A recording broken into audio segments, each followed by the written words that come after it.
नमस्ते दोस्तों।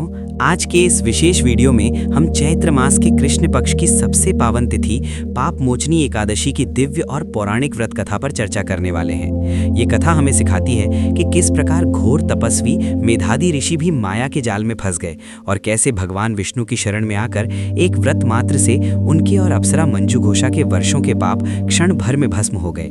शास्त्रों के अनुसार इस कथा को केवल सुनने या सुनाने मात्र से ही हजारों गोदान के समान अक्षय पुण्य की प्राप्ति होती है और मनुष्य के अनजाने में किए गए सभी अपराधों का नाश हो जाता है। तो चलिए बिना किसी विलंब के भक्ति के सागर में डूबते हैं और जानते हैं इस परम कल्याणकारी एकादशी की पूरी कथा। जय श्री हरि। सतयुग और त्रेता युग की संधि काल की यह अत्यंत प्राचीन और अलौकिक घटना है, जब पृथ्वी के कण कण में देवत्व का वास था और ऋषि मुनि अपनी कठोर तपस्या से ब्रह्मांड की शक्तियों को वश में किया करते थे। उस समय उत्तर दिशा में स्थित हिमालय की तलहटी के समीप चैत्र रथ नामक एक अत्यंत वैभवशाली दिव्य और जादुई वन था, जहाँ की सुंदरता का वर्णन स्वयं देवराज इंद्र भी स्वर्ग की सभा में किया करते थे। इस वन में चारों ओर कल्प वृक्ष के समान फलदायी वृक्ष थे, मंदाकिनी जैसी पवित्र जलधाराएं बहती थीं और गंधर्वों की स्वर लहरियों से पूरा वातावरण गुंजायमान रहता था। इसी परम पावन और एकांत तपोमय वातावरण में महर्षि च्यवन के प्रतापी और परम तेजस्वी पुत्र मेधावी ऋषि अपनी एक छोटी सी पर्णकुटिया बनाकर घोर और निराहार तपस्या में लीन रहा करते थे। वे भगवान आशुतोष शिव के अनन्य उपासक थे और उन्होंने पिछले कई वर्षों से कठोर ब्रह्मचर्य और मौन का पालन करते हुए अपनी समस्त कर्मेंद्रियों और ज्ञानेंद्रियों को पूरी तरह वश में कर लिया था। मेधावी ऋषि की तपस्या का ओज और आध्यात्मिक तेज इतना प्रबल और दैदीप्यमान था कि उनके शरीर से निकलने वाली स्वर्ण आभा पूरे वन को दिव्य प्रकाश से भर देती थी, जिसे देखकर वन के हिंसक पशु भी अपनी हिंसा त्याग कर शांत हो जाते थे। ऋषि की इस बढ़ती हुई असीमित आत्मशक्ति और सिद्धियों को देखकर स्वर्ग के अधिपति देवराज इंद्र अत्यंत भयभीत और व्याकुल रहने लगे। इंद्र को यह आशंका सताने लगी कि यदि मेधावी ऋषि की ये घोर तपस्या इसी प्रकार निर्बाध रूप से चलती रही तो वे अपनी योग शक्ति के बल पर स्वर्ग के सिंहासन को हिला देंगे और शायद देवताओं का आधिपत्य भी समाप्त कर देंगे। अपनी सत्ता और इंद्रासन को सुरक्षित रखने के उद्देश्य से इंद्र ने एक बहुत ही कुटिल और मायावी षड्यंत्र रचा। उन्होंने स्वर्ग की सबसे श्रेष्ठ, चतुर, रूपवती और कला प्रवीण अप्सरा मंजू घोषा को विशेष रूप से पृथ्वी पर भेजा, ताकि वो अपने रूप, जाल और कला से ऋषि के अविचल तपोबल को क्षीण कर सके। मंजू घोषा ने ऋषि के आश्रम के समीप पहुंचकर अपनी वीणा की अत्यंत मोहक, मादक और मधुर तान छेड़ी और अपने सुरीले कंठ से ऐसा मंत्रमुग्ध कर देने वाला गंधर्व गायन प्रारंभ किया कि वन के वृक्ष भी झूमने लगे।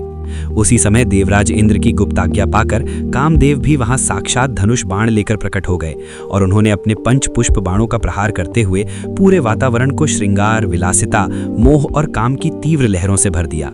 ऋषि जब सांध्यकालीन वंदन, संध्या और अर्घ्य अर्पण करने के लिए अपनी कुटिया के द्वार से बाहर आए तो उनकी प्रथम दृष्टि मंजू घोषा के उस अलौकिक लावण्य, मनमोहक नृत्य और सम्मोहक सौंदर्य पर पड़ी।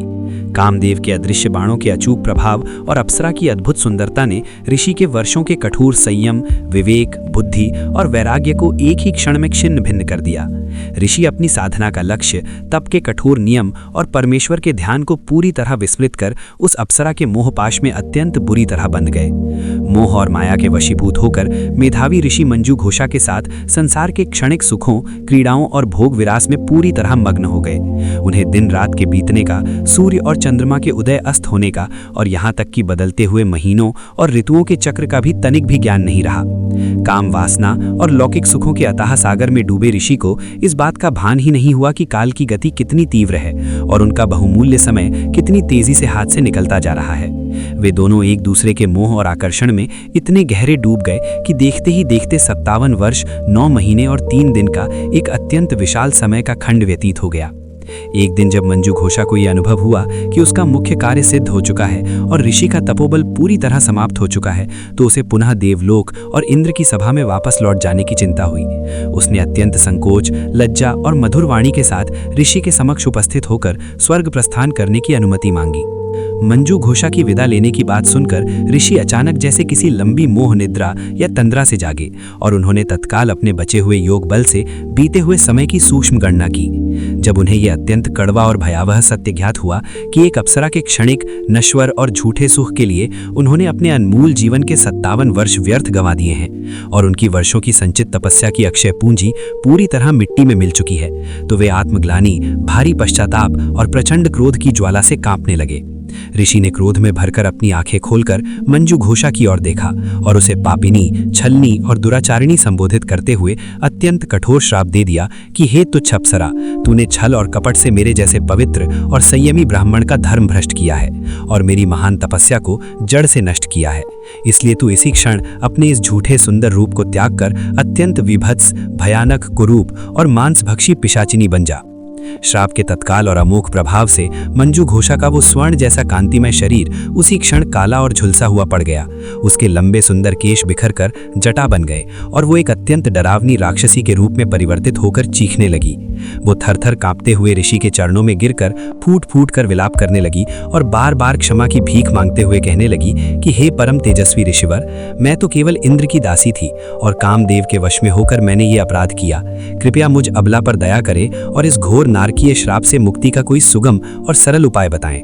मंजू घोषा के उस अत्यंत करुण, दीनता और सच्चे पश्चाताप भरे वचनों को सुनकर ऋषि का कोमल और दयालु हृदय कुछ द्रवित हुआ और उन्होंने करुणा भाव से कहा कि हे मंजू घोषा, यद्यपि तुमने मेरा और मेरी साधना का बहुत बड़ा अहित किया है, फिर भी मैं तुम्हें इस कष्ट से उद्धार का एकमात्र मार्ग बताता हूँ। चैत्र मास के कृष्ण पक्ष की जो परम पावन और पुण्यमयी तिथि आती है, उसका नाम पाप मोचनी एकादशी है। ये एकादशी इतनी वैभवशाली, अलौकिक और चमत्कारी है कि ये जघन्य से जघन्य पापों, ब्रह्म हत्या जैसे दोषों और कठिन श्रापों को भी क्षण भर में भस्म करने की पूर्ण सामर्थ्य रखती है। यदि तुम पूरी निष्ठा, पवित्रता, अटूट श्रद्धा और पूर्ण विधि विधान से इस एकादशी का निराहार उपवास करोगी और सर्वशक्तिमान भगवान श्री हरि विष्णु की शरण लोगी, तो तुम्हारी ये पिशाच योनि तत्काल समाप्त हो जाएगी और तुम पुनः अपने दिव्य अप्सरा रूप और सौंदर्य को प्राप्त कर सकोगी। इतना कहकर ऋषि स्वयं अत्यंत दुखी, लज्जित और ग्लानि से भरे मन से अपने पिता महर्षि च्यवन के पवित्र आश्रम पहुंचे। अपने तेजस्वी पुत्र को कांतिहीन, मुरझाया हुआ और तेजहीन देखकर च्यवन ऋषि ने अत्यंत चिंता के साथ इसका कारण पूछा। तब मेधावी ने अपना सारा वृत्तांत सुनाया और अपना महान अपराध स्वीकार करते हुए कहा कि पिताजी, मैंने एक अप्सरा के माया जाल में पड़कर अपना सर्वस्व, अपना धर्म और अपनी तपस्या खो दी है। कृपया मुझे कोई ऐसा प्रायश्चित बताएं जिससे मैं पुनः आत्मशुद्धि प्राप्त कर सकूं। पिता ने उन्हें बड़े धैर्य से सांत्वना देते हुए कहा कि हे पुत्र, तुम विचलित न हो। भगवान की माया बड़ी प्रबल और अगाध है, जिसे बड़े बड़े सिद्ध महापुरुष भी नहीं समझ पाते। तुम भी उसी परम शक्तिशाली पाप मोचनी एकादशी का पूर्ण श्रद्धा से व्रत करो, जिसे तुमने उस अप्सरा को बताया है। इससे तुम्हारा खोया हुआ ब्रह्म तेज, मानसिक शांति और तप की शक्ति पुनः लौट आएगी। पिता की आज्ञा को शिरोधार्य कर मेधावी ऋषि ने पूरी भक्ति के साथ इस कठिन व्रत का अनुष्ठान किया, जिससे वे पुनः समस्त पापों से मुक्त होकर पहले जैसे प्रखर, तेजस्वी और महान ऋषि बन गए। उधर मंजू घोषा ने भी वन के एकांत में रहकर पूरी निष्ठा और श्रद्धा के साथ पाप मोचनी एकादशी का निर्जला और निराहार उपवास किया और निरंतर भगवान जनार्दन का स्मरण किया।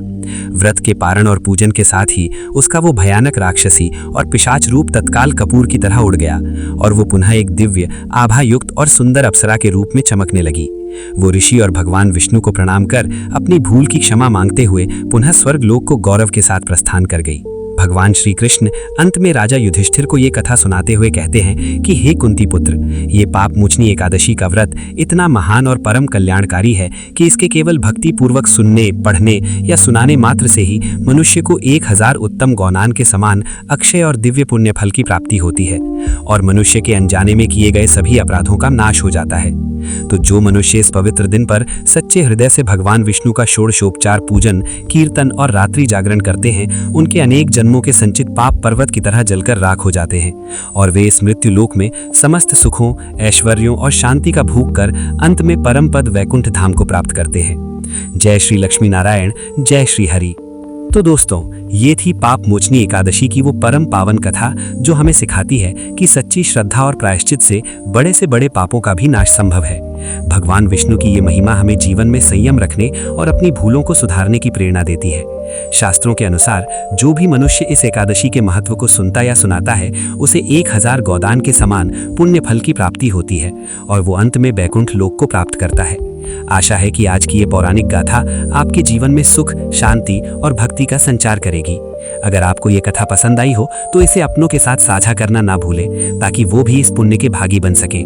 ऐसी ही और भी दिव्य और प्रेरणादायक कथाओं के लिए हमारे साथ बने रहें। भगवान श्री हरि विष्णु की कृपा आप सभी पर सदैव बनी रहे। जय श्री लक्ष्मी नारायण, जय श्री हरि।